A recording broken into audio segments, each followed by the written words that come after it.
was put into the game. But should the winning goal scorer, should he have been on the pitch? Yeah, he committed a bad foul, didn't he, early on? I know what you're referring to. I don't think it was a malicious foul. It was a winger's tackle, wasn't it? A winger's tackle trying in a derby game to show his commitment. But it was over the ball, of course. It was a bad foul, but I presume the referee gave him the benefit of the doubt on that one. But certainly it was a fantastic goal they scored to win the game. I think that we can consider ourselves a little bit unlucky. The first one, the ball got caught in the wind, and then a little set-up coming off James Tompkins put Glenn Murray into a perfect position for him to put them one up, despite the fact that at that stage they'd not really been into our penalty area.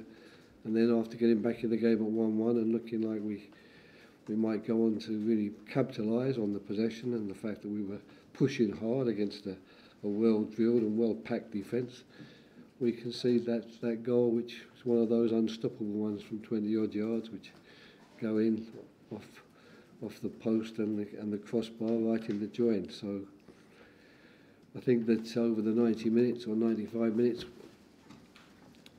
we worked hard enough and tried hard enough to use our possession and our corner kicks and free kicks to get the goals we needed, but we weren't able to, and as a result it's a very disappointing day. It's always hard to lose games at home. It's even hard to lose them in derby matches, and it's exceptionally hard to lose them when in actual fact for large parts of the game it's been the home team and my team that I thought was pretty much in control of the game. Roy, you say we're pretty much in control, but compared to the games at Leicester and Burnley, it was pretty much a poor performance today, surely.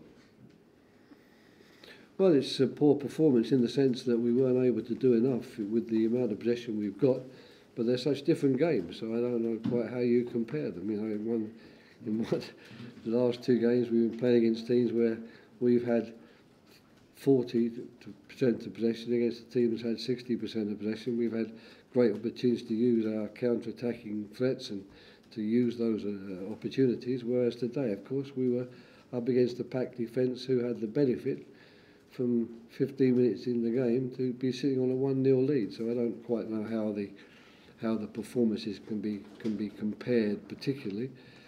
Can we play better? I suppose we can, you know, but then you're talking about individual performances. Okay, any other questions? Thank you.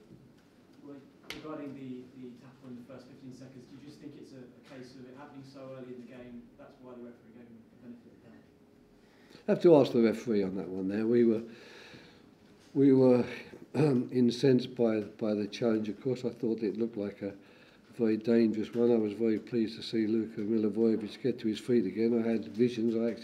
My first thought was to turn to Chekiata and tell him to get warmed up, because I certainly had visions of him not being able to carry on. But it happened a long time ago, that, and in actual fact we had 95, 96 minutes after that to try and win the game, and we weren't able to do so. So I'm not terribly pleased to be discussing an incident in the first 45 seconds, and you know, there's a lot to talk about in the game of football, and once again we come down to refereeing decisions. In fact, from now on with VAR, it's meat and drink for you guys, because that's all that will ever be discussed after a game of football. Actually, what goes on in the actual football pitch will be totally ignored in future, and it will be down to a refereeing decision, right or wrong.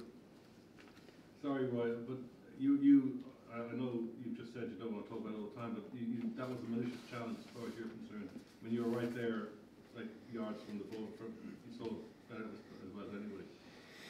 Malicious, to say it's malicious, you'd have to know that intent was in the player's mind, and I don't know that at all, but it was over the top of the ball. That was the thing. It was an over the top of the ball challenge, which, you know, for as long as I've been involved in football, has always been one of those things that you get incensed about if it happens against your team, and that you deplore. Okay, last one, please. Roy, can I also ask, there was a report this morning that the American owners might be looking to sell the club. Is there anything you can tell us on that? Not at all, no, I know nothing about that. It's news to me. Okay, thank you. That's it.